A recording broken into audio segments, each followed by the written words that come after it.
Welcome back to the channel. My name is Prosec, and this is FAST-ATHON 2025, here, of course, in support of our friends over at Able Gamers. We're going to get right into our next run here with no delay. So, Howling Mad Mike, please tell me what the devil an Atari ST-Athon is. Hello, yes, I am Howling Mad Mike, and this is Atari ST-Athon. Seems to fit in with the general ethos of the event quite well. At least at this point, Prosec hasn't trademarked FAST-ATHON yet, so Atari ST-Athon might steal it. But this is going to be... estimate is about an hour and a half, and this is basically me going to be playing a bunch of Atari ST games and trying to beat them all within that time frame. If things start to get a little tight towards the end of the estimate, I may cheat slightly, and by cheat slightly I mean that this is all emulated on an Atari ST emulator, so I can speed up load times because this will have loading emulated as well. If you noticed any kind of green numbers or things going on in the top right corner, that's just it emulating the disk, the floppy disk access. But so we're going to be doing 4 games. We're going to be doing Lotus Esprit Turbo Challenge Easy. We're going to be doing, not necessarily in this order, it'll be the order in which I A, find them, or B, can be bothered. We'll be doing Teenage Mutant Hero Turtles. We'll be doing Wonder Boy, Monster Land, and RoboCop. So we're going to be beating all 4 of those games in around, hopefully around 1 hour, 25 minutes. So, I've got nothing else to say really. For those of you not familiar with the Atari ST, it was a home computer, predominantly more popular in Europe and the UK rather than America. Released around 1986. It was kind of active until about 93, 94, until the Atari Jaguar, but it kind of, this was the beginning of this system was kind of the beginning of the end for Atari. The Amiga just completely dominated it in terms of sales, but they were competing systems. The Amiga 500 and the Atari ST 520, they were totally competing systems for a little while. But I hope you like bleepy music, because you're going to be hearing a lot of it. But if we're ready, host and Tech, I can give you a countdown. Believe we are ready. Okay, right. Why is the game not making any noise? That's a terrible start. What is the game doing? Okay, don't know what the game's doing. I can reset. Oh. Okay, this is... Okay. Bear with me, folks. Slight technical hitch. For something went very wrong with the emulator, but this should be fine. I promise you. Yeah, there we go. Just ignore these screens.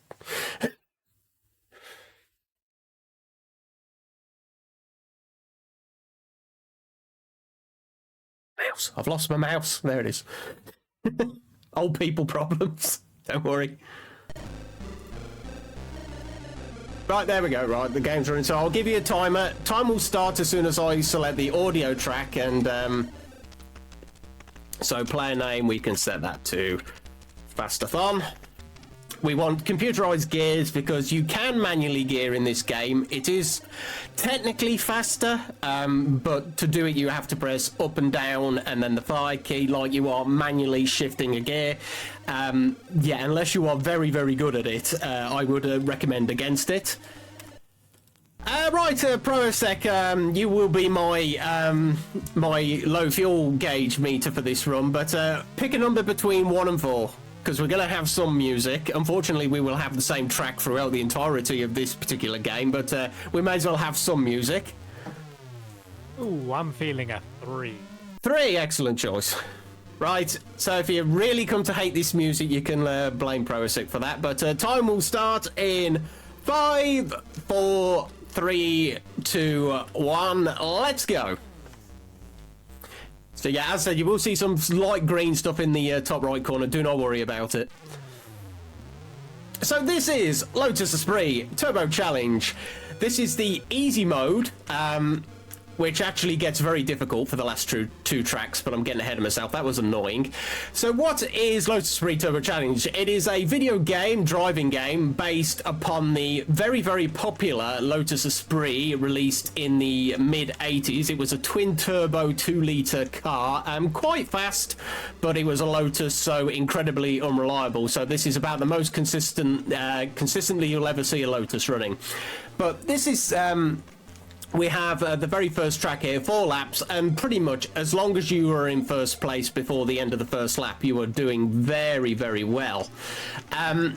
This is also available to play on the Amiga. I would probably recommend the Amiga version slightly more because it had more audio tracks, and unfortunately in the ST version you basically have a choice whether you want sound effects or if you want music, and I did not feel mean enough to inflict 25 minutes worth of basically just very low res 8, or it is basically 8-bit quality bleeps and tire screeches and things like that. So that does, however, create a bit of a problem for me in that in the Amiga version you can when you're, and yes, you do have to pit to refuel. You are supposed to hear a little bit of a beeping noise. Prosec, would you like to let me know what that beeping noise would sound like? Beep! Unfortunately, in this version, I am not going to be able to hear that, so I've got to pay very close attention to the fuel. And this isn't the first time that Prosec has hosted me running this game, and last time they neglected their beeping duties, but this time they have promised me that when you see the little...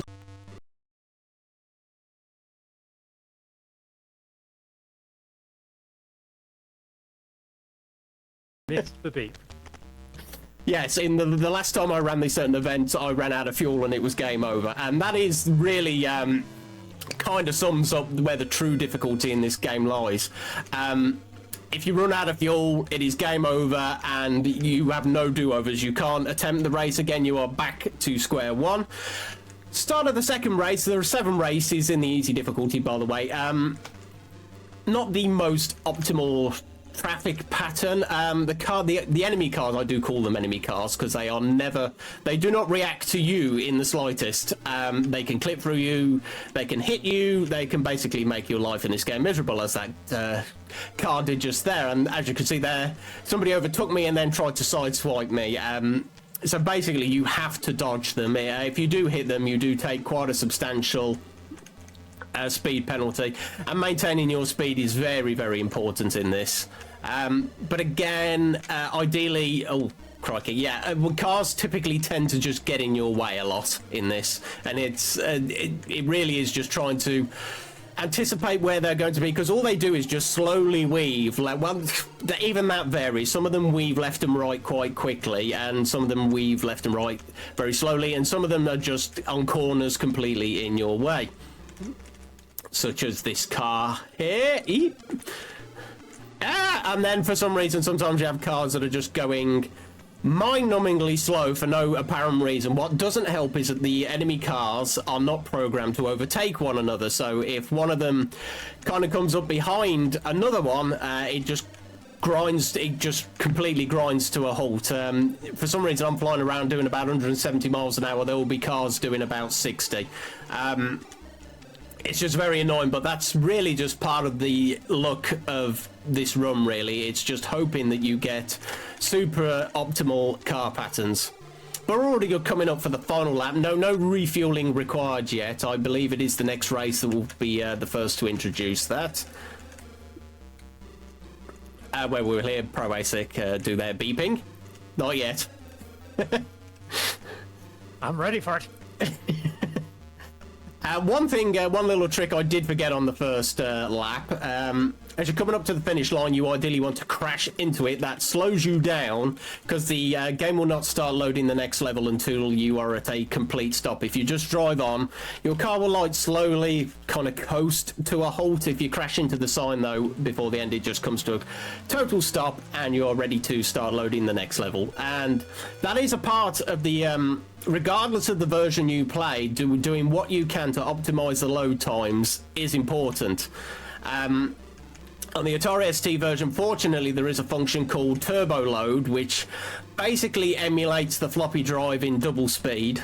You don't want to fiddle around with the game settings too much, because obviously that can affect the speed of how the game actually operates, and in a lot of instances the games were designed to run on very specific levels of hardware. And for those of you familiar with like retro gaming, let's say games from the DOS era, you know just how much of an impact emulating on modern systems can have on. Let's just say we're all very grateful that ScumVM and DOSBox exists. But this is going to be the first race where we actually have to put some fuel here. We have a lot of traffic here that's scaring me. Better that I avoid them entirely, and yes, that can include going off the road, than actually hitting them, because if I'd have hit them there, I'd have probably dropped down to, oh, a nice little weave there. Threading the needle there. Yeah, if you hit them, you drop down to about 80 miles an hour, though. And this game does actually, the speed is based upon hills and inclines as well. So if you hit a car trying to go up a hill, which we will see on the very last, well, all going well, the very last track of this difficulty, it can really be problematic. I tend to like to refuel on the penultimate lap, predominantly because on easy difficulty, that's you will never run out of fuel if you remember to do it that way. But in many regards, casually, I will say as well that the frame rate that this game is pulling, considering it was released around 1990, on very, very decent but restrictive hardware at the time, is quite impressive. I'm just checking the corners. We're on the penultimate second to last lap here, so this will be the end of this lap. I will be diving into the pits to just put a... Refueling in this game is odd. In fact, the fuel system itself in this game is very peculiar. Thank you for the beep.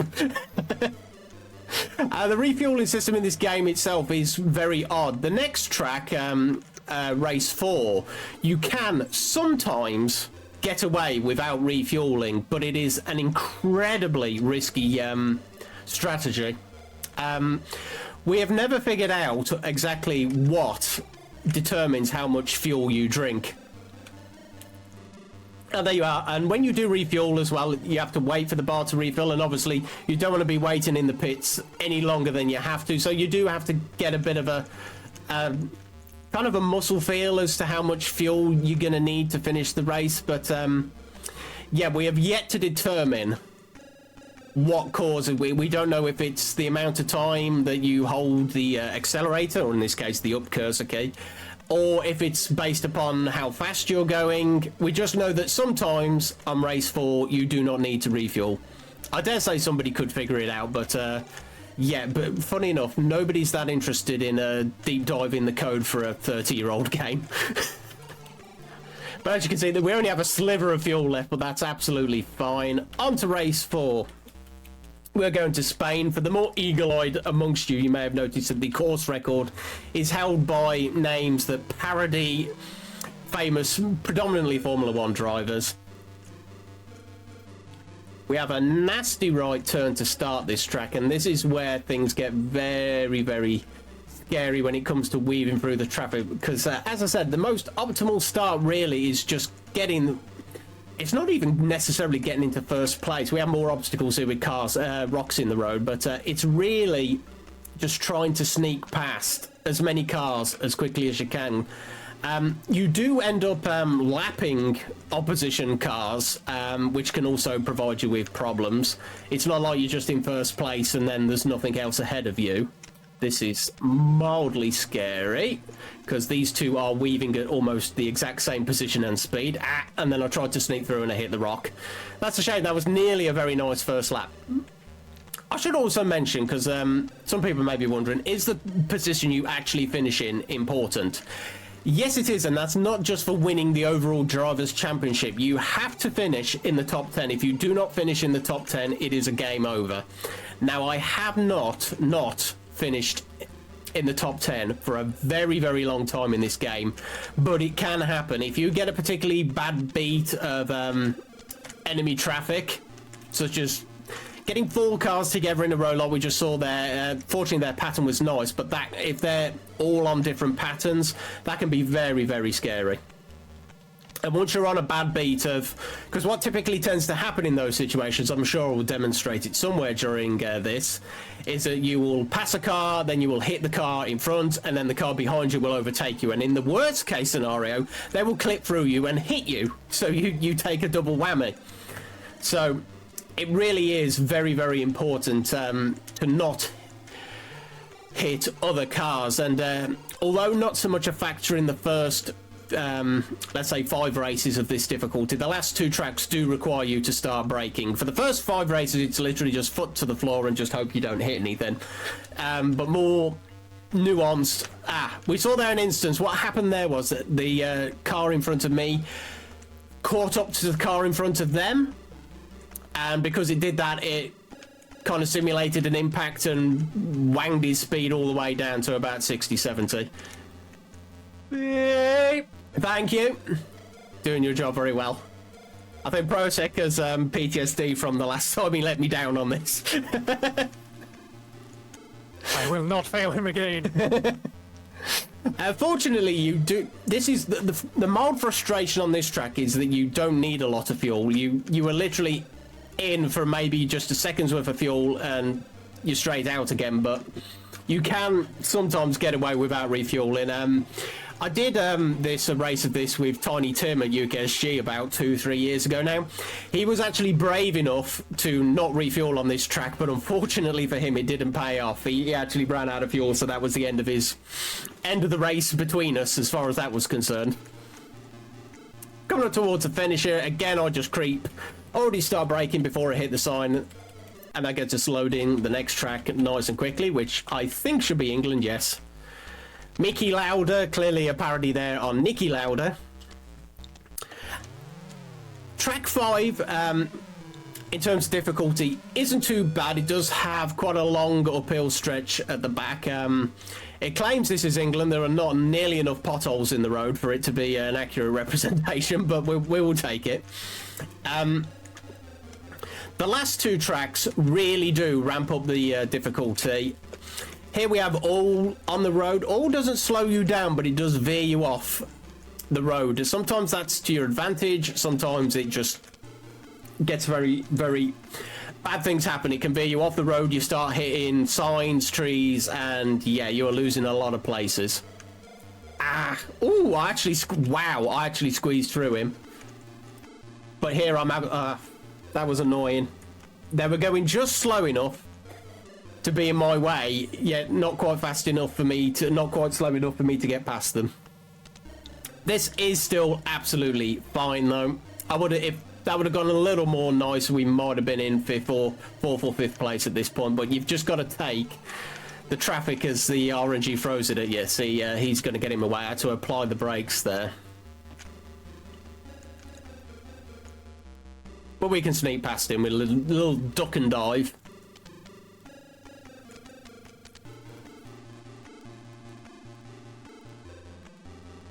Are you going to get out of my way? Yeah.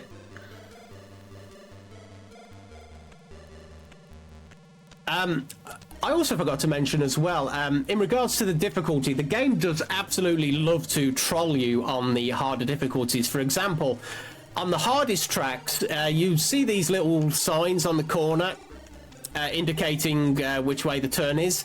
Yet on harder difficulties, that actually trolls you and they point in the wrong direction.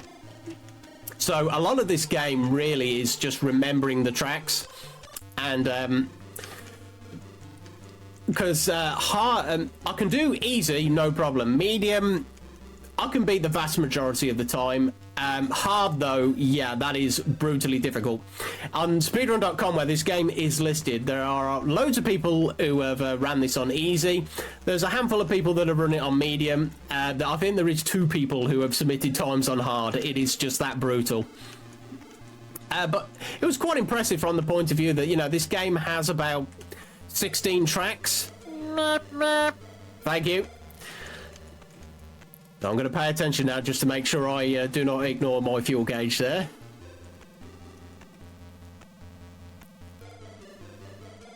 Right, duck in.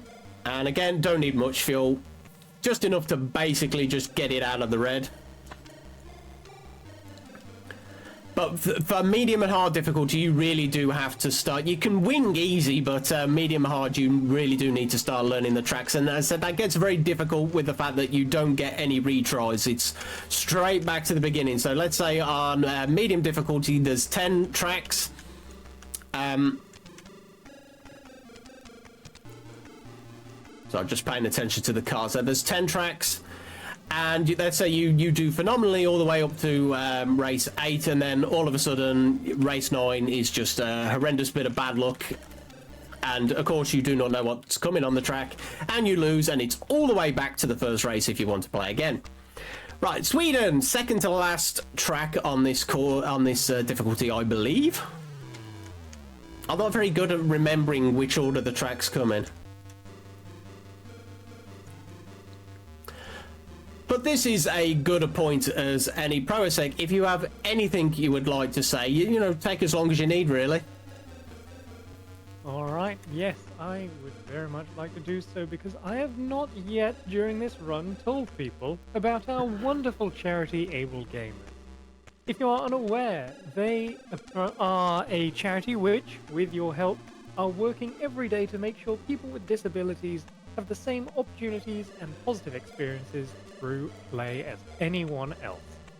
With their nearly 2 decades as pioneers in inclusive play, say that 10 times fast, thousands of hours working with people with disabilities, leading developers and engineers, they create opportunities for players to find inclusive places to play and connect with family and friends. If you're here, you know just how important video games and play in general are, not only for personal enjoyment, but from a social setting, as it can introduce you to so many wonderful people and get you out there. So it really is an important bit of work that they do, and we are so glad to be able to support them. And of course, we are glad for any one of you who would join us in that. Please do go over to our Certified page if you want to learn more about them, or donate, ! Donate, in the chat, or it's pinned there. It is also underneath the stream. With that though, Mike, take it away. Thank you, thank you. Yes, if you can donate, please do. I have I've been aware of Able Gamers for quite some time. I used to I won't say for whom, but I used to work as a in the media as a tech PC hardware tech reviewer, and I met the people at Able Gamers about 4 or 5 years ago at a trade show they were having near me, and I got to see some of the absolutely incredible controllers that designed for people with all nature of disabilities, people with like one hand or no hands, and just finding ways to make sure that gaming is as freely accessible to as many people as possible. So they really do come up with some really clever and innovative ideas to just try and make sure that everyone can experience the I say the fun of gaming, maybe not the games I'll be playing in this particular block, but just to make sure that people can have a good time and access video games. So if you can donate, please do. As Prosec said, it's !donate in chat, and also feel free to check their website out just to see some of the really amazing stuff they have put together. But we're coming up very near the end of Sweden here. As a lot of you may notice, there are a lot more obstacles in the road on this track. It's really just... thank you. We are just kind of hoping that enemy cars do not get in our way as much as possible when... oh, that was very aggravating. We had 2 cars there leading right up to the pit lane. Probably overfueled just very slightly there. But absolutely, casually, I would very strongly recommend this game. Competitively, maybe not. You will be having a lot of resets. I did actually get a PB the last time I ran this at an event. This will not be a PB, I'm sorry to say. Probably because the ST version isn't quite... The Amiga emulation can be slightly faster than ST. Because the Amiga had the ability to actually store games on a actual storage, like a hard drive storage device. So That can help games load a lot faster. Right, last race, I believe we're in China. We have been all over the world during this this jaunt. Forgive me if I'm rubbing my nose. It's not that my nose is itchy. I've been working in the cold all day long, and yeah, I'm still mildly defrosting. China really does. Tiny Tim and I both agree. China is harder than any of the tracks on medium difficulty. This is a real stinker. Some good news for you though, Proesic. It is impossible to run out of fuel on this track, so you can give me the beep if you want, but it is absolutely 100% impossible to run out of fuel, so I will not need to make any pit stops. Oh. Here we have the last bend leading up to the line. That is the one where you really do not want traffic in your way, and in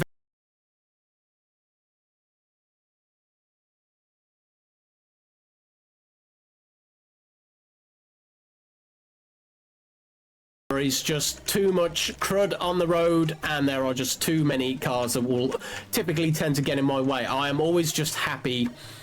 Finishing first on this level is what I would consider a happy bonus. But as you can see, I've maintained my speed a lot better going up this hill. If you hit a car going up that hill, it is very painful. You will creep up it at about 70-80 miles an hour, and your speed will not increase. You will actually lose speed as you are trying to climb up it. Water puddles do slow you down. I didn't mention them earlier. That's not the first time we've seen water puddles. They slow you down. Sometimes they can be quite useful, particularly in this last corner, just to take a little edge off your speed. There we see an instance of a car clipping through me. Fortunately, I am not in their way as much as they are in mine. I would ideally like to be in first place before... Ah, crikey, that was me. I was paying too much attention to where the cars were, and I was not looking where I was going. But so let me just get past this traffic here. Right, nice, as we're going into the final bend. It can be very frustrating as well going up here when the opposition cars are going really slow. Let me just... I would usually like to be in first. This is still fine. We're still on for a perfect 7 out of 7 here, but I just I can see the... I've got all 3 enemy cars in my sights. I've just got to get past them. Not happening this lap. Oh, well, we're going to see the long and slow crawl up the hill now. 56... 57 for there, right? That dropped me all just because he clipped through me there, because I had to slow down. It was a choice of hitting the puddle or going off the track, and during that time, third place thought he would just clip through me. Very inconsiderate of them. Oh, okay, this is not going... I need some goodwill and blessings thrown my way. I may not... As long as I finish in the top 10, it is fine, but I really do tend to like to finish first in all tracks.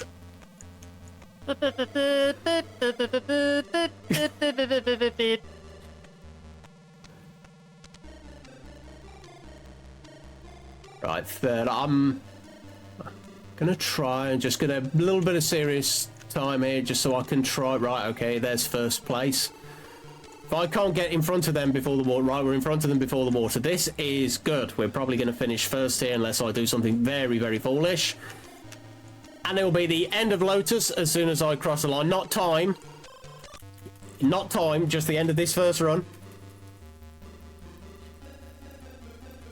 We'll just get confirmation that we did finish in first place. So we got first place and we have 140 points. I won the easy level. Now practice is over. Yeah, the game likes to rub it in that you didn't play this on the most challenging of difficulties. Right, we are going to do a very quick disc change. You may not see me swapping the disc, but I assure you I am. We are going to do Teenage Mutant Hero Turtles next, so let's get that loaded up. We don't want the trainer, because I am not a cheater. I'm going to fast forward through some of this. Sorry, first time ever I noticed just how many terms in this like Bebop and Rocksteady are both trademarked, apparently. I couldn't even tell you which was which.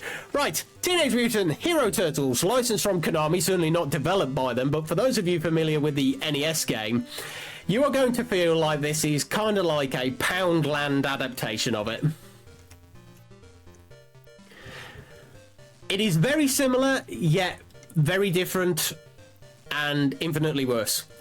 That is my like 3-sentence summary for this game. But if you're familiar with the NES speedrun of this game, the Atari ST version is surprisingly similar. Don't worry about the frame rate. Yes, we are only pulling about 2 or 3 frames per second, but I am reliably told that that is the most the human eye can see, so, you know, just deal with it. But here we have, I can't remember, Prosek, do you know, is the Warthog one, is he Bebop or Rocksteady? I know this is probably all a bit before your time. I'm not even familiar with the Hero Turtles. So you might see a doggo creeping into the screen, he just is coming over. But anyway, it is every boss fight in this game. There is very few tactics to any of them. It is mostly just a huge war of attrition. We just hit them until they go away. Except, he says, in the instance of trash. Up until really the last third of the game, you are far better off just tanking the vast majority of the trash. They really made some slight errors when they programmed this, in that you take far too little damage. So here we have either Bebop or Rocksteady, we don't know. I have a little strat with this guy. I'm going to try and pull it off. If I keep a rhythm here, he never turns around to hit me, so I can get a lot of cheeky hits in the back. I want to get my health exceptionally low. And then we're going to switch out to Raphael, because, yes, even in this version, Raphael is just trash. So we've rescued April O'Neil, although she looks like she has already died, judging by her grey skin. But no, I assure you she's rescued, and yes, we are coming up very shortly to the dam level. This doesn't have everything the NES version had, but it does what it lacks doesn't really take away from it. But yes, unfortunately, the dam level is still part of this game. If you're wondering about the resident carry on. Expert, that Rocksteady is the Rhino, Bebop was the other one. Thank you very much. Right, it's been a long time since I watched the Turtles. I will not go. As far as I'm concerned, it's the cartoon from the late 80s, early 90s. The first 2 films that they did, and that's where my knowledge kind of ends. Again, another war of attrition with Chainsaw Man here. And we're going to grab a little slice of pizza here. I do not take it all the time, but I have... It's certainly not a unique strategy, because a lot of what I've actually stolen for my speedrun of this particular version of the game is from the NES version. So there are a lot of strategies that cross over. Here we have another war of attrition with Chainsaw Man. I'm very deliberately, once again, going to get Raphael very dangerously low on health, but ideally not out of health. I have to press return to bring up this menu, and it is exactly as if it looks slow and laggy and clunky, that's because it is.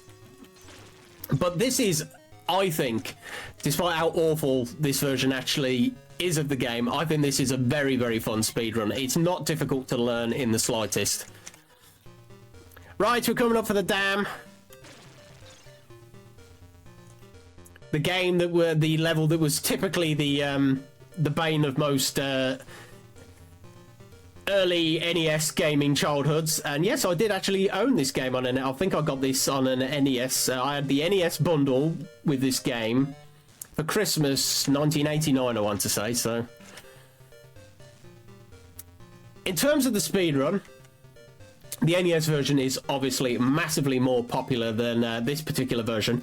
Before I began speedrunning this particular game, though, there was one other person who did submit a speedrun for it, and if I remember correctly, their comment is something to the effect of, I have beaten this game, I never plan to revisit it again.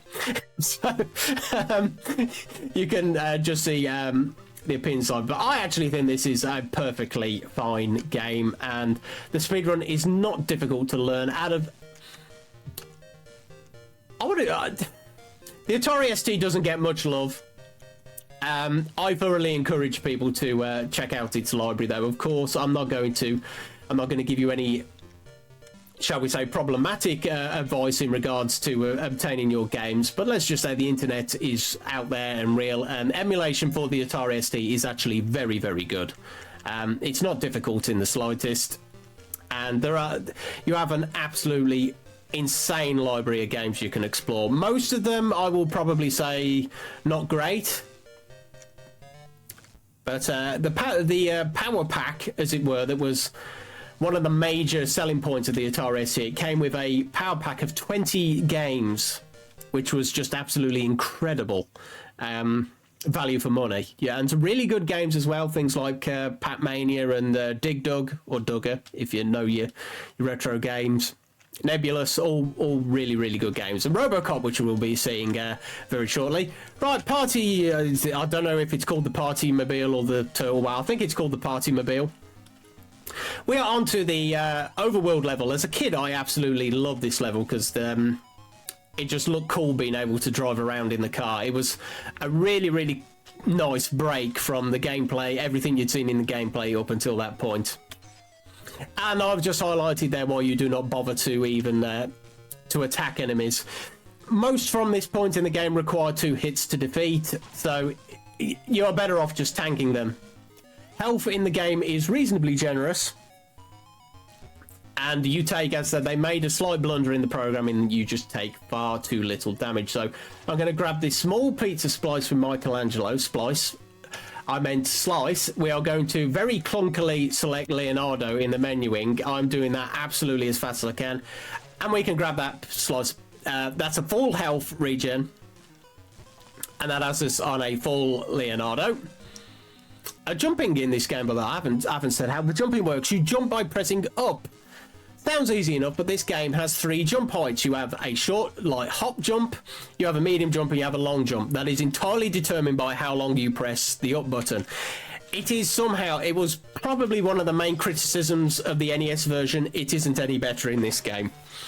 Jumping is bad. In fact, I would go as far as to say the jumping is outright broken in this game, and I will show you why.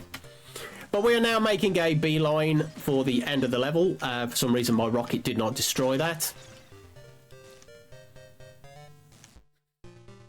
And I don't know if I mentioned this earlier or not. This game has 3 audio tracks. They loop endlessly. So you're only going to hear 3 songs. And the 3rd song is what you hear at the end credits. So, yeah, sorry about that. The Atari ST was not known for its amazing music. But fortunately, one game we've got coming up, Wonder Boy Monsterland, has some really good music. It could do a lot better than what tended to happen. But games like this were typically developed, I'm not going to... Low budget is a given, looking at it, but this goes back, many of these games, to the era of what we would refer to as bedroom coders. These were not professional studios making these games. It was invariably people aged between 14 and 17 who literally did this as a side hustle. They had learned programming through various gaming magazines, and basically major companies like Ocean or US Gold or people of that nature would hire them to make these games. So it was an excellent way to make money. And some of the people who started off there in that area, you know, Chris Sawyer, Peter Molyneux, these are like legends in the gaming industry now. So alas, we went through a period of latency through that, but indie gaming has once again, thanks to things like Steam, where, you know, Kickstarter and stuff like that, indie gaming is a thing again. So I did pause a couple times there because, yeah, this level is bad on the NES because of the jumping. It's no better on the Atari ST, and similar, if your turtle falls in the water, they're dead. And I want to try and keep all of my turtles alive until I no longer require their services. Here we have a very common aspect of programming of this era, though. To save memory, this section of the game is basically a loop. It's the same, not a loop, sorry, a mirror. So they've only had to kind of load one set of assets and then it can just be mirrored.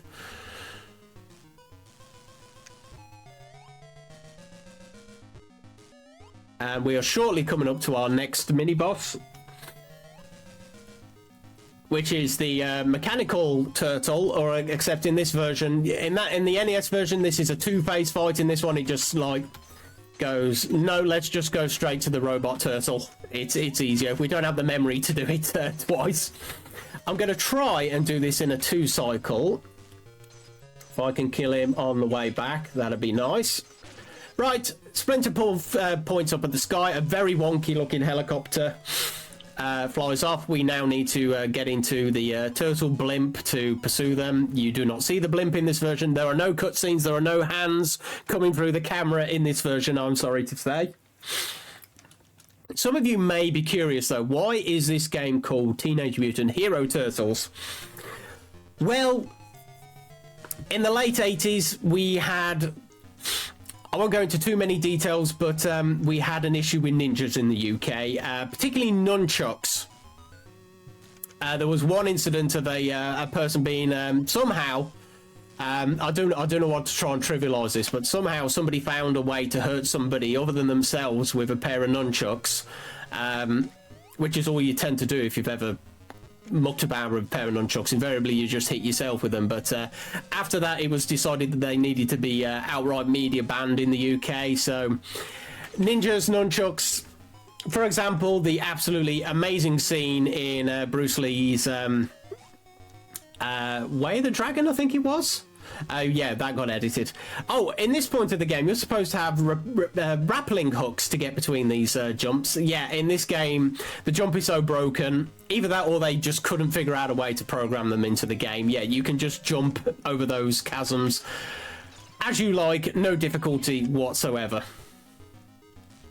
Which I think makes, to a degree, this version of the game better than the NES version. Crikey, that's a statement to make without laughing. But this is a lot easier, despite how absolutely, for example, the how horrendously painful the background scrolling is. Because I think, as I understand it, it's not the background scrolling, it's the foreground. It is very painful on the eye. Sorry, you've just got to deal with it. And yes, it does get worse. Can we find this door, please, Leonardo? Thank you. We're at the airbase now, though. This is something of a maze section. You're supposed to take a very specific route to get to the end of the level. We have the Super Turtle power-up here. This is the one and only time I'm going to... it's not the only time we'll see it in the game, but it's the only time I'm actually going to pick it up and use it. This has me flying around. I can basically just move as I like, up and down. I just press on the controls and I instantly kill enemies. It just makes... it is a slight time loss picking it up, but a major factor in this speedrun is health management, which I do try and keep as much as possible. Some of the later boss fights, particularly Mauser, who is coming up next, does make that a little more challenging. I'm going the right pipe here. Yes, I did. Sometimes it's easy. The levels do kind of look all the same, so it's sometimes slightly easy to forget where you're going. But this is all perfectly on course. We're going to pick up the Ninja Star here. Not that we will use it, but not until a little bit later. And here again, we are just going to tank through everything. Health gets a little meaner on the next level, and this is why health management is so important to this speedrun. But yeah, they really did blunder in how much damage you take. As we just see the plane fly over, that is the only thing in this game that pretty much destroys your health. You do not want to touch that or the little helicopter-y thing. They will mincemeat your health. I won't go as far as to say I've lost runs to them, but they've certainly made me have to think about my choices. And they just appear at very short notice. They are very, very scary. As you see there, it literally, I had no choice but to take a hit there, and it already just ate an entire health bar. So yeah, they are not nice. Just see that we're going through here. We have all these pistons. I stand to be corrected. I thought in the NES version that this was... I'm a little turned around here. Bear with me, folks. This is right, yeah. So I got a little scared then. As I said, a lot of the levels look very, very similar, and it can be very easy to go the wrong direction. And nothing is nothing that would be a game-breaking problem, but it could see me lose just a tiny sliver of time. Enjoy the background again, by the way.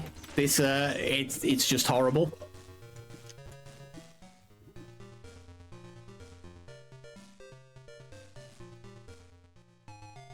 And as you can see, when you have so many, like, of these sewer pipes to go through, why the turtles live in the sewers, I get. Why everything else feels like they should be the primary form of transportation, I don't know.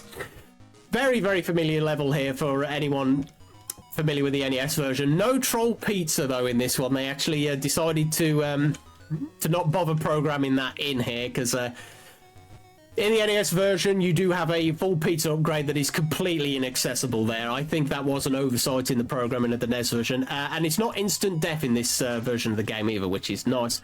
Right, we're coming up for Mauser now. Mauser is honestly very scary. To the point that these little, like, tear things, it kind of spits at you. They really do take a lot of your health off, particularly if you hit multiples of them at the same time. So what I try and do is get a cheap hit, wait for the, like, tier cycle to end, and then try and cross over. It's not easy, though. The pattern in which he does them, I see I took a lot of damage there for literally no benefit whatsoever. So I'm going to have to try and bait out some things here, and now we will use the Ninja Star just to try and make sure that Leonardo's fine. Doesn't matter if my health gets low, it changes the route somewhat if I die, so I'm actually going to play a bit safer here and swap out to Michelangelo. Not ideal, but I'd rather no one die. Right, that's Mauser defeated. I don't think I actually took any damage with Michelangelo there, which means I didn't have to lose time swapping, because that's the point. You don't want to swap turtles too often, because the menuing is so slow. It's about a 5-second time loss each time you do it. Right, we just wait for that. I knew that helicopter was coming, or fly creature, whatever it's supposed to be. We're at the level where, for those of you familiar, I'll say that a few times more in this run. For those of you familiar with the NES version, we are in search of, we're looking for the Technodrome. The Technodrome in the NES version can, I believe, appear in one of 3 locations. Somebody can correct me on that if I am wrong. But there is, roughly speaking, a 25% chance it'll appear in 2 locations, and like a 50% chance it'll appear in the 3rd. So invariably in the NES version you go to where the 50% chance is. If it's not there at the highest level, it's an automatic reset. But you may be wondering why I just told you all that and how that applies to this version. In this version, there is literally... the Technodrome is only located in one place, and it is always the 3rd place you look. that is how they decided to program it for this one. So we have to go through two sewer sections, basically just to be told that our princess is in another castle. So as we come through this one, I am going to do a strategy familiar to the NES version. I'm going to kill a turtle off, basically. We are going to confirm that the second location, is not where the Technodrome is. Well, I'm immediately going to menu to Raphael, and that means I can exit this entire level. That was really horrendous, just the way that enemy was following me there. So we're going to go to Raphael, and that is Raphael gone. Good riddance. Your weapon was terrible. And now we swap back to Michelangelo. At the dungeon entrance, I call it a dungeon entrance, I suppose, sewer entrance. And we can just make a beeline straight for the 3rd and final spot that the Technodrome could be. And I have a crazy feeling the Technodrome's going to be here. Don't ask me why, I just have a crazy feeling. Mild spoiler alert as well. In the NES version, it kind of ominously comes onto the screen, like slowly from the left. Yeah, in this version, it is just completely turbocharged. So get ready for a very a very rapidly nitrous oxide turbocharged Technodrome. But that's part of the reason I didn't want to use too many of the Ninja Stars on the Mouser. So here we are, Technodrome, and it is just like tearing it across the screen. I thought I'd swap to the Ninja Star, maybe swap me back. There is a lucky strategy you can get with this boss, where as it goes backwards, you can have the eye travel along with it. So that was nearly it. It's very difficult. You can't do it deliberately, and now he's just being difficult. Well, yeah, oh god, so now he's being really difficult. I've wasted like 3 Ninja Stars here. Can we work this once, please? No, now he wants to stand still. The idea, though, is that as he is reversing back, the eye stays within the hit box of the Ninja Star, so you can get like multiple hits for the price of 1. Wow. Wow, this has been... Wow! Can someone... What? Okay. This may take a little while.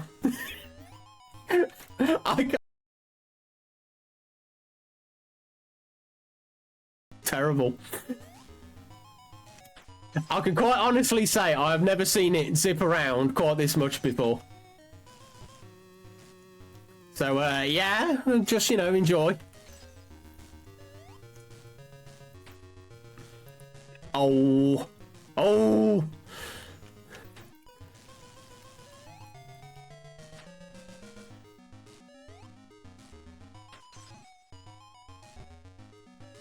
We have 3 Ninja Star. I mean, don't get me wrong, I do not need...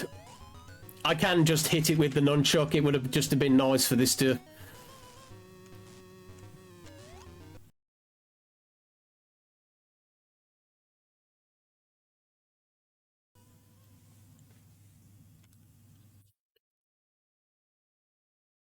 If you're wondering what decompacting means, they actually compress the data onto the floppy disk for this game, so it has to actually load it and then decompress it.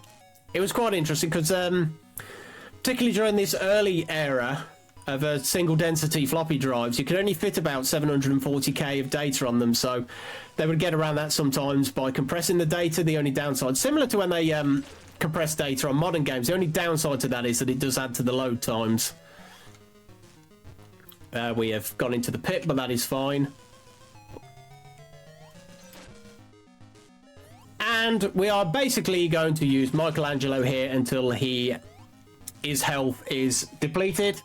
And then we will say, thank you for your service, Michelangelo, because we actually care about this turtle. And we will swap out to Donatello, who is, as in every other version of this game, the absolute GOAT. So let's switch to Donatello. Because Donatello has the bow, and the bow has phenomenal levels of range, and range is good.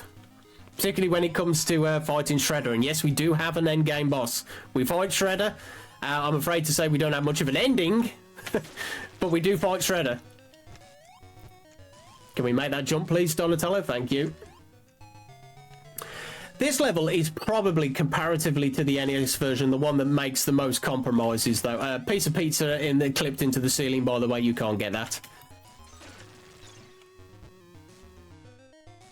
In this level, though, it's not too difficult at all. As long as you're heading in a downward direction, you are probably going in the right way.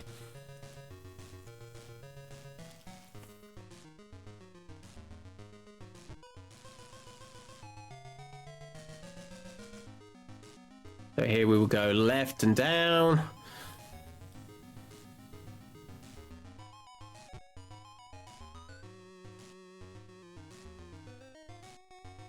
Here we have the aforementioned, I mentioned the Super Turtle pickup you could get earlier. It gives you one here. There is no reason why you would excuse me, ever want to pick that up, because you can't screen transition when it's active. So if you pick that up, all you could do is kill that one piece of trash and then wait until it ran out so you could actually scroll downward. It is totally pointless. Getting very close to the end here. Unlike the NES version, we don't have any of them like scrolling. No, you kill them with the scrolls. So it's like people with the lasers and the space shoots. Thank the Lord we don't have those, because those are absolutely horrible if you don't have the scrolls. We're going to outrun a missile somehow.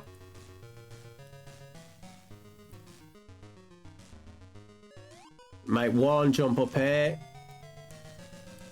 Then it's just up left, and then we have the final boss fight, and that'll be second game complete.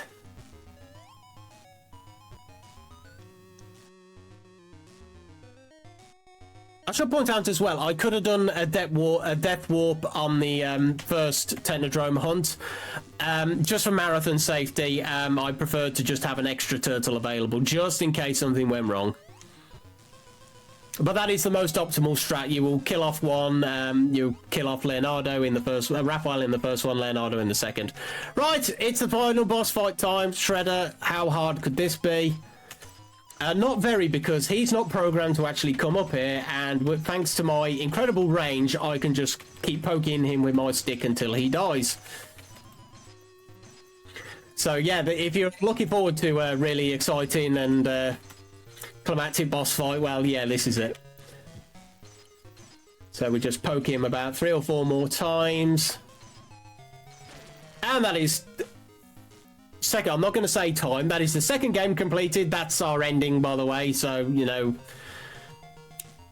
I don't know why Splinter in these games could return, why defeating Shredder allowed Splinter to return back to his human form. It's never really explained as far as I'm aware, but we are going to move on to our next game, which is RoboCop. For those of you who know me, you will know I absolutely love this game. We're going to... there we go, thank you. That is not the voice of Peter Weller, that is the voice of a Yorkshireman called Peter Johnson, who created this game, and instead of, he couldn't be bothered, or Ocean couldn't get hold of the actual voice line, so he just recorded it himself, put it through a voice modulator, and decided that he himself could pass himself off as RoboCop. What is RoboCop? RoboCop is a side-scrolling platformer. We are the aforementioned RoboCop. If you haven't seen the film, by the way, you are doing things wrong, because it is an amazing film. But we start off, and we predominantly will just be slowly plodding left to right. That is the end of the punching phase, because now things are shooting at us. The game deems us worthy of shooting back at them. We have... so I'm going to be talking rather quickly here, because things happen very quickly. We had a box that we bypassed there that contained the spread gun. The spread gun is absolutely useless in this. Casually fine. In terms of speedrunning, it is the worst weapon you could hope for. Right, first level, end of boss Ed 209. Most people die here because nowhere in the games tell you that you have to jump and shoot him in the body. If you just shoot him in the legs, nothing happens. You have to shoot him in the body. That is secondly problematic, because if you're playing this on a joystick, the default control to jump is to press down and up very quickly, like not too dissimilar to if you're performing a move like in Street Fighter or something. That doesn't work very well on an analog joystick. Fortunately, I'm just playing this with mouse and keyboard. You could also jump with spacebar. That was a lot more reliable, but that meant that you had to have your joystick kind of within the range of the Atari ST. But here we have a mini game, because what European game from this era does not have mini games? Roughly 39 targets appeared. I only had to shoot 30 to get the highest refill. But even then, somewhat frustratingly, it always leaves a final little sliver of my health not refilled. That's, I think, just a programming bug. Right, we have finally a good weapon upgrade here that will allow me to make pretty short work of these. I do want to kill as many of these enemies as I can. You may notice that I do tend to skip a lot of the trash in this game. it does have something of a problem when it comes to sprites and how many it can handle on the screen at any one given time. So speedrunning in this game is kind of a gauntlet of not necessarily running the game as quick as you can, but running it as quickly as it will allow you to. But here we have the end of level 2 boss. Easy peasy. And we have another mini game, because I said games of this era always have to have mini games, and we now have an image matching thing. Now I've done the math on this. There are around 100,000 different potential combinations you could get, but again, a great throwback to the film. But I'm just going to go quiet just for a second while I do this. Big eyebrows.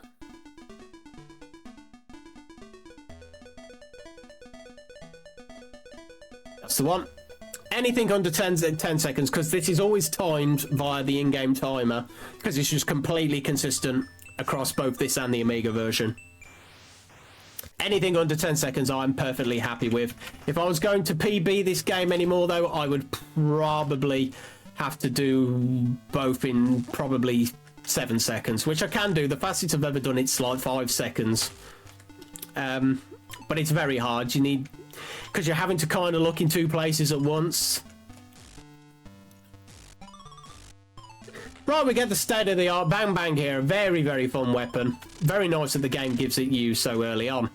And I should note as well, when it comes to the Atari ST, RoboCop is undoubtedly one of the most iconic games the system ever had. When it came out in 1989, the game... it was perpetually in top 10 game sales for the Atari ST until they actually stopped publishing game sales. It was just, this was like if, you know, Mario World on the Super Nintendo, or let's say like, oh, I don't know, insert game here that you have to buy for any system. Let's say Crash Bandicoot on the PlayStation 1 or Metal Gear Solid or something like that. This was just one of those games that if you owned the Atari ST, you had to have it. Right, we have a little hostage situation here. As long as I shoot him and not her, we're fine. If I shoot her, I lose health. Yes, I have lost runs to shooting the wrong person there. Here we have the factory level. It does ramp the difficulty up quite a lot here. This is basically the game's way of telling you if you've been having a bad time leading up to here, then it's only going to get worse if you can't get good. We have a beginner's death trap here with these girders that fall from the sky. They are completely 100% set up to just kill you, because if they hit you, it's not an instant death, but you take 1 damage every time it's within your hitbox. So, yeah, if that's in your hitbox for more than about 3 or 4 seconds, you're probably going to die. It's weird. 3 more hot dogs here, all going well? Yes. Because this is, again, in regard to sprite limitations, this is a level that can create a soft lock if you run it too quickly. I could be doing this a lot faster right now, but even the like elevator platforms coming up here are considered sprites. And if I don't kill everything as intended, that will never spawn. Because that's the point of killing enemies. It creates, it makes their sprites despawn. And that's the important part. Come up here, shoot him. Ideally get a shot here. This boss came in like a wrecking ball. Not difficult in the slightest. You can just walk left, turn, shoot, and repeat. You will never lose that. We're over halfway into RoboCop now. This isn't a very long game. I can usually beat this in about 10 minutes. So we have a repeat of the first mini game coming up here. Fun fact as well, not a lot of people know, RoboCop was obviously a bit of a surprise hit as a film, but, and the game sold incredibly well. Ocean were able to obtain the rights for RoboCop because they had, during this time frame, a bit of a habit of buying the rights to movies when the movie was still in production. And they were able to obtain the video game rights for RoboCop for £10,000, which, yes, in 1918, in the late 80s, was a lot of money, but they easily quadrupled, probably quintupled how much money they made return on that investment. So, probably even more than that. They probably tenfold, actually. thinking about it. But either way, they sold a lot of copies of this game, and they made a small bundle off just offering. And you may be wondering why the rights were so cheap. In its initial production, RoboCop the film was just desperate for money and finance of any description. So when somebody came knocking at the door offering them 10,000, pounds, they were like, "Yeah, great." And one of my favourite quotes about RoboCop the film is that it was the film that proved that a B movie could be an A-grade movie. Because it is. And once again, I'm going to say, if you haven't seen the film, please do. It is incredible. Lightning in a bottle is the only way I can describe it. But we are already on the very last level of RoboCop. Just one more mini game to go. Still matching images, so I'm going to go quiet for a moment again.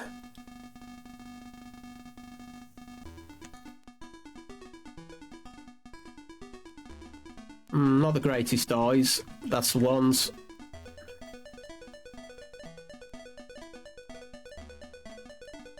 Yeah, that was a little slow, but some of the features are very similar. There's about 3 mouths that look identical. There's about 4 pairs of eyes that look very similar. But anyway, our very last level of the game, and this can get scary at times. Because there are things literally just shooting at you from everywhere. I don't want to use the expression bullet hell, but this level is a bit of a bullet hell. So I want to ideally take as little damage as I possibly can. We're going to have some lasers here. Fortunately, I got the timing perfectly right there to take no damage. We have little androidy robot things here. I don't recall them ever appearing in the film, but I'm not going to argue.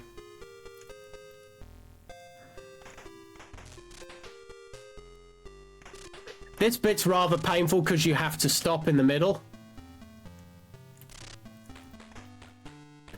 And with my state-of-the-art bang bang that the game gives you unusually early, I'm going to try and preserve my ammo so I have at least 2 shots right at the end. We once again have the spread shot there. Casually, the spread shot is great. I should probably mention why it's bad in terms of the speedrun. The spread shot fires 3 bullets, and you cannot fire it again until all 3 pixel bullets have either hit something or left the screen. So invariably, it actually just slows you down. You fire, despite the fact that you shoot more in a burst, your rate of fire and DPS is way lower with it. So yeah, don't even bother with the spread gun. I have 7 bullets left, just up and left, and then up and right, and that's the end of this level. And then we have one final mini game, and that's the end of RoboCop.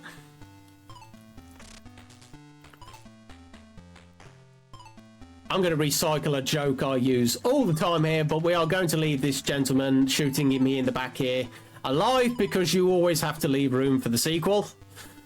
And we are coming up for the final incarnation of Ed 209 here. Fortunately, I saved my state-of-the-art bang bang bullets here, so he just gets demolished by them. The same way that I was saying earlier how the girders mincemeat my health, that's basically how the state-of-the-art bang bang works on bosses. Right. Sorry if you haven't seen the film at this point and took my advice, that I'm going to spoil the ending, because Dick Jones is going to go flying through the window. And yeah, we have another guy. Sorry, none of these games have good endings. I'm sorry. Sorry, not sorry. But that is the end of RoboCop. As soon as I can see where my mouse has gone, I will load the 4th and final game of this Atari ST-Athon, which is Wonder Boy in Monsterland. This is going to take a little time to set up because I have to do a disc change. So, Proasek, if there's anything you would like to say at all, fill your boots. Absolutely, I can do so. And then once I've finished filling my boots, I'll tell you about something instead. We have a wonderful supporter to this event that I have not mentioned so far, and it really should be mentioned, because this event would not be happening without the utilities provided by Speedrun Tool UK. It is a package and project by Nick RP Green. I'm never sure how to actually pronounce the G in that, because it's part of green, but it's also capitalized in green. Anyway, by Nick. And it is essentially a set of tools that are supporting creation of speedrunning marathons and collaborative events. It's still in development, but it includes Node.cg packages, including layouts, dummy Twitch streams, schedule workbooks, and participation forms, submission, voting forms, and everything else you could ask for. It helped to set this up so much easier than without it, so we thank Nick incredibly much for giving us such a tool to get us started with. Looks like, though, you've got something to get started with, don't you, Mike? I certainly do. Right, we're into Wonder Boy in Monsterland. This is another side-scrolling platformer, but I actually, unironically, like Robocop, I really love this game. It's, I think, the second game in the Wonder Boy franchise. I openly stand to be corrected on that, but we have our first mini-boss here, who is somewhat dramatically deaf. Unfortunately, I can just stun lock him in the corner. But this early part of the game is what I like to call, or at least what my splits are entitled, Get Rich or Reset Trying. I need money. In-game money. Well, I need money both in real life. FAST-ATHON needs your money, so please donate. But I need to have, by a certain point on level 2, 180 gold. If I'm going super risky, I will skip a lot of enemies. Yeah, for the sake of marathon safety, I am going to pretty much kill anything that gets in my way and that can give me some cash. But I need 180 gold. You may have noticed the game says when you pick up money, 2 gold get or 5 gold get. Yeah, that's 4 gold get. Yeah, that's a mistranslation from the original Japanese, and I love the fact that they have never, to my knowledge, bothered correcting it in any of the future Wonder Boy releases. There should be a money bag here. This has been very difficult in spawning. I had this issue. Yes, there it is. Crikey. That's usually not difficult to make spawn, but it wanted to be difficult. I'm going to kill these two. And we are going to get one of the most overpowered sub-weapons in the game, the bombs. Don't worry about the elephant in the hat, by the way. But yes, I know I said I had to get rich to buy a certain item. That is not the item. I still need to get 180 gold. So I'm going to stab this little gribber until he gives me money. Thank you. 109 is pretty good at this point. We do have another mini boss who will give me a massive chunk of change as well, but get a coin here. The bats are a little annoying because sometimes if I do not time my sword hit on them precisely, they can come back for a second go. Money situation so far looking good. I do have workarounds. If I didn't have the 180, it'd just be like a minute or so time loss, which is never good. Right, second mini boss time. We have Vampire Lord, I think he's called. Whoops, my little bomb did not deploy correctly. Very important. I just slowed down for a second there just to get the final coin. But yeah, we've actually in terms of the money, this run is actually going very, very nicely. So that is pretty much the only mildly problematic part of the run over with. Don't get me wrong, I can still do many things wrong, but that's the important part out of the way. Right, a little precise jump here so I can get across here quickly. And here is the item we need. What is the item? They are ceramic boots. Now, admittedly, as a fashion object, ceramic boots sound terrible. And in case you're thinking, do they help you with fire? No, they don't. What they do is make you jump further. I call this boss Pac-Man. I hate him. It is a 50-50 chance whether he will jump left or right, and with very sluggish controls, I have to try and get a hit on him. But that is the end of level 2. You may hear some slight audio corruption here. I'm just going to speed the timer up. It's not cheating, I'm just making the game load faster for the because the load times in this are a bit long. For actual speedrun.com submissions, this is on there. You can't do that. It is a similar situation to Lotus. It's just trying to find a way to make the game run as fast as you can on the platform of your choice.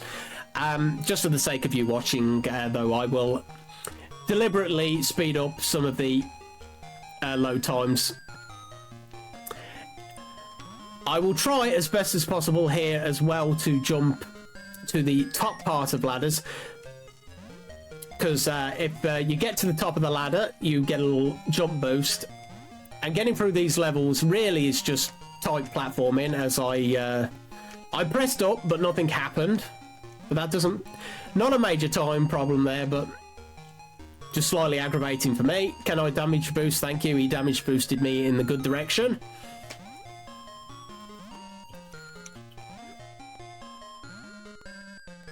And we are coming up for the end of this level. And again, this is probably one of the few times in this run that we've had actually really good and varied music. We're coming up for our next mini-boss, though. This is going to be the Red Knight. If you thought that Dark Souls overused the Smelter Demon, then you clearly never met the Red Knight. This is one of 3 times, I think, we are going to fight him in this game. Just being a bit careful. He has a very peculiar hitbox, and he can jump occasionally.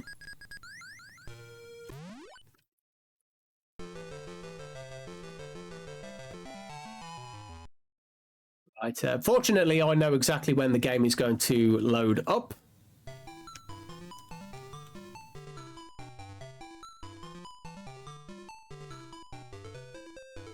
Ooh. His timing was a little unusual, but that's okay, I suppose. Not a very long level here. And what makes this game very, very hard to wrap around your head is the fact that you are walking from right to left. No platformer should have you progress right to left. It should always be left to right.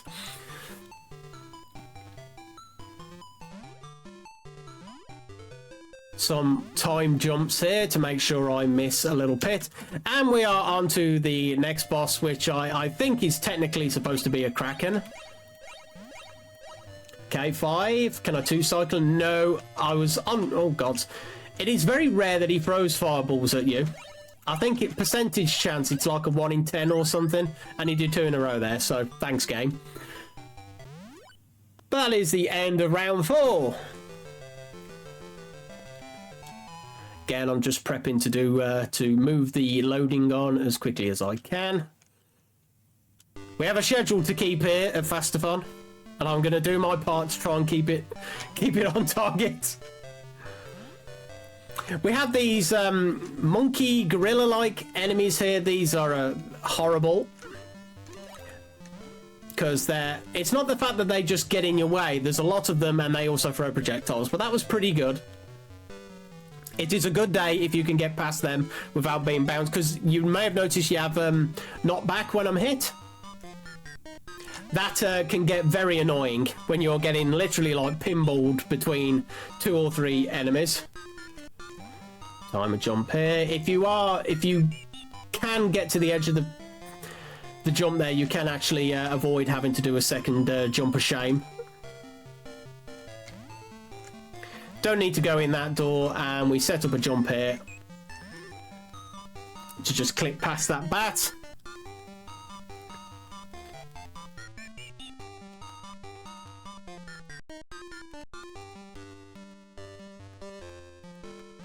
Big jump.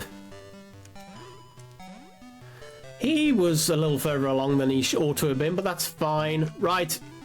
Nowhere does it tell you this in this level, but the key to exit is in through this little light hole in the floor. All going well, this section will be... The load time will be twice as long as the actual time I'm in the room. And there you have it.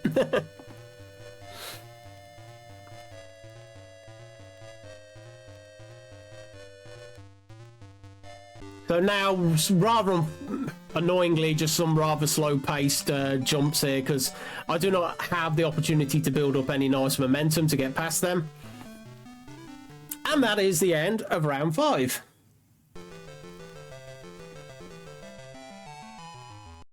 Gonna do some quick zipping through the loading.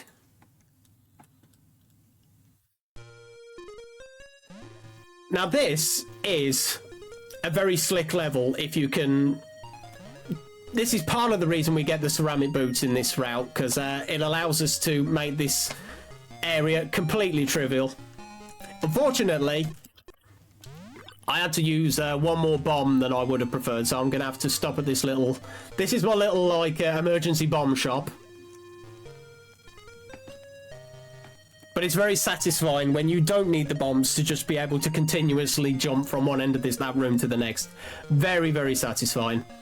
We have these 2 snakes. I'm very deliberately not going to kill them, or at least I'm going to try not to kill them, because like RoboCop, this game does have something of a limit as to how many sprites it can have active at once, and if I kill enemies, then more will just appear later in the level, so it's easier just to skip them. We're coming up onto the next box, which is called the Sphinx. I don't know why. He tells a bad joke about being in like a shoot first, ask questions later mood. He is horrible when he spams those lightning bolts at you. That went actually quite well, despite the fact that I took several hits. And when I take hits as well, the game is very, very generous, which I love, with iframes. If you keep continually taking damage, it takes about 5 seconds before you can take damage again. So no boss can just completely destroy you. You may have noticed I have this little like inventory bar above the timer with this little like blue blob in it. That is my get out of jail free card. Hopefully I don't have to use it, but if I run out of health, that gives me one more go at life and beating the game. Whoops.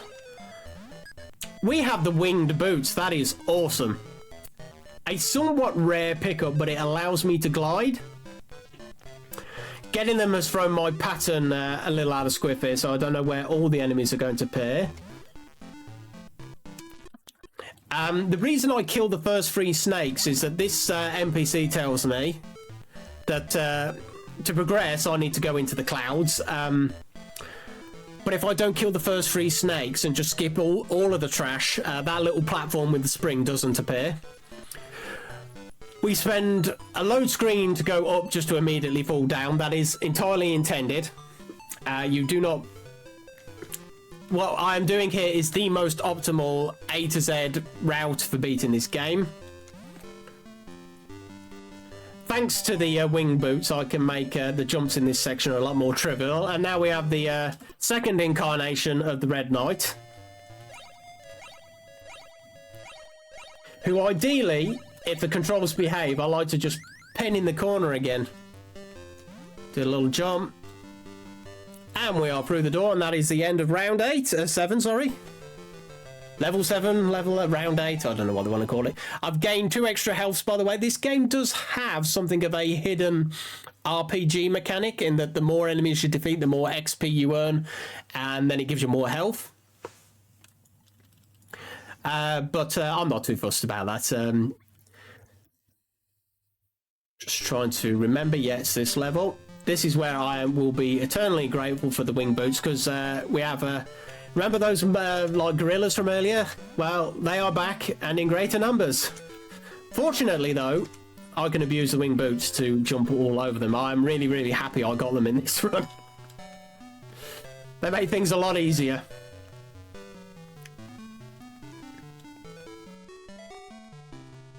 Here we have a neat little section where literally all I have to do is fall down as quickly and efficiently as I can. We will have one hidden boss fight in between though, which is right here. We have to kill this demon, supposedly. I think this is like a very like a traditional Japanese sense of a demon. Yes, I know, Ted, my dog wants his dinner. 10 more minutes, mate. You might just see him there in the bottom corner of my webcam. He wants his dinner, bless him. So we're going to abuse the wing boots here again. I can do this normally by just jumping. Oh, why did we kill that optional boss? He gives us a sword upgrade. that basically, before it took me 5 hits to kill that boss. But the upgraded sword, it only takes 4.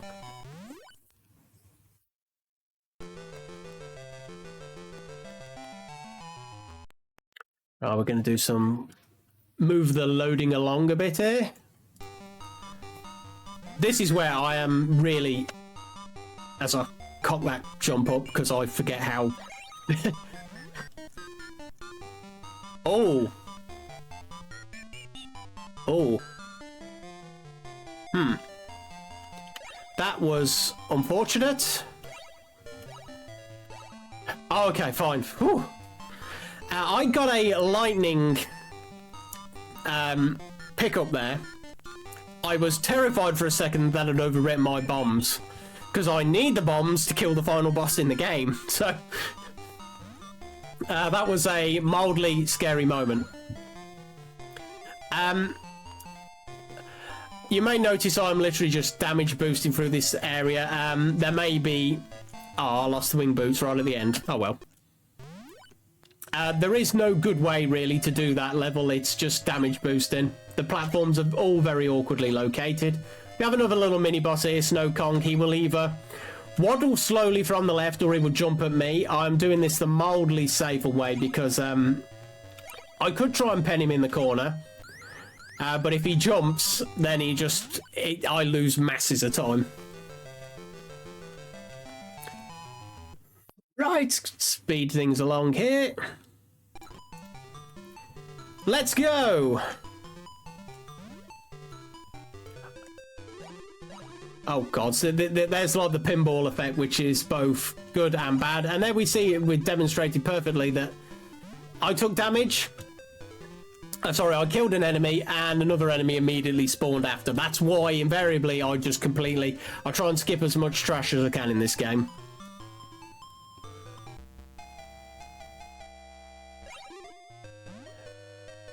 Took a little hit off him, but it's fine. But by skipping all of them, we have this one little guy here who just happened to clip me with his projectile. But because of that, there's no more enemies are going to spawn here. There's supposed to be loads of enemies appear on this screen. If you do it as intended. I don't.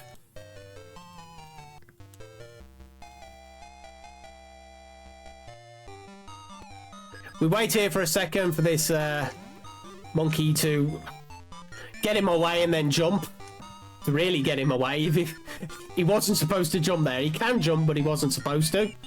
We have these like different versions of death here. I call him the tax man because he doesn't just steal your health, he steals your money as well.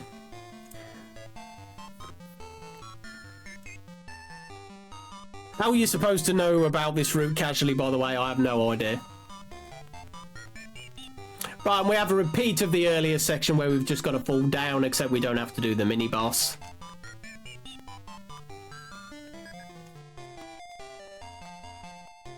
Down we go. And here we have the third and final incarnation of the Red Knight coming.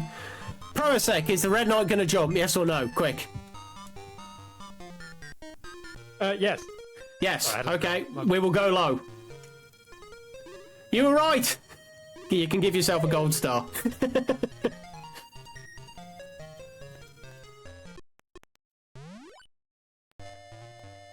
Right, we have another fight with the Sphinx here, but thanks to our upgraded sword, which is pretty much the only reason we got it, he is made very trivial. And with that, we have one last load screen, and then he's on to the last level of the game. Time will be when when the dragon dies. I will give everyone fair warning, but we are getting close to time.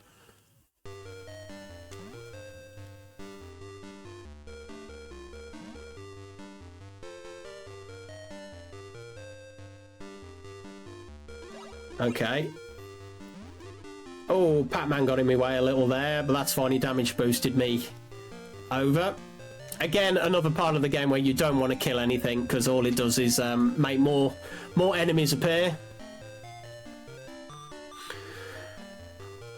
And you may at this point have been thinking that this game had some kind of medieval fantasy setting. Well, we're about to get onto a like a really a lore dump, basically, that the final boss is actually a robot dragon.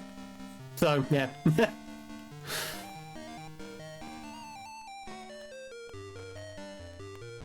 But it will be time. I'm going to say bombs away, and it will be time about 2 seconds after. So, very shortly. Bombs away. And time. That is the run. That is Atari ST-Athon. I say,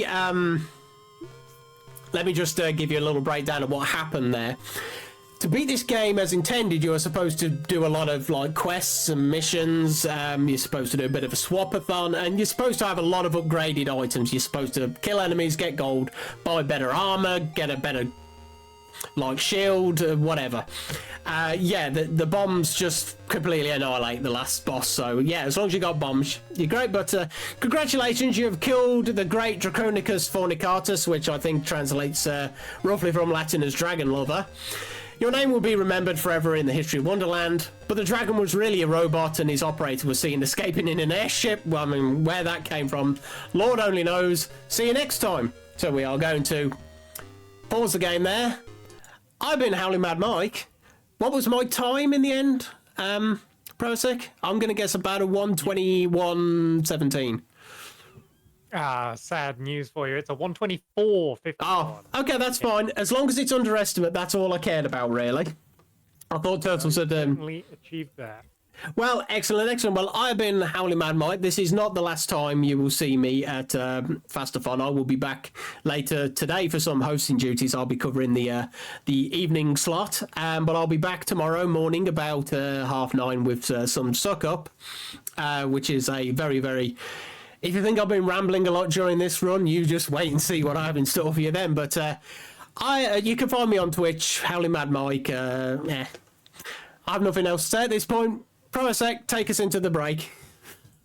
All right, wonderful stuff. Yes, another GG in chat for Mike for bringing us that awesome array of Atari adventures. All right, we will be back here in just a few short moments. Unfortunately, this is the end of my hosting shift, but the ever delightful Robblehead will be taking over for the next hour or two, so do look forward to that. And the first game that they will be showing you is Muramasa Rebirth being run by Jupy. So look forward to that and don't go anywhere.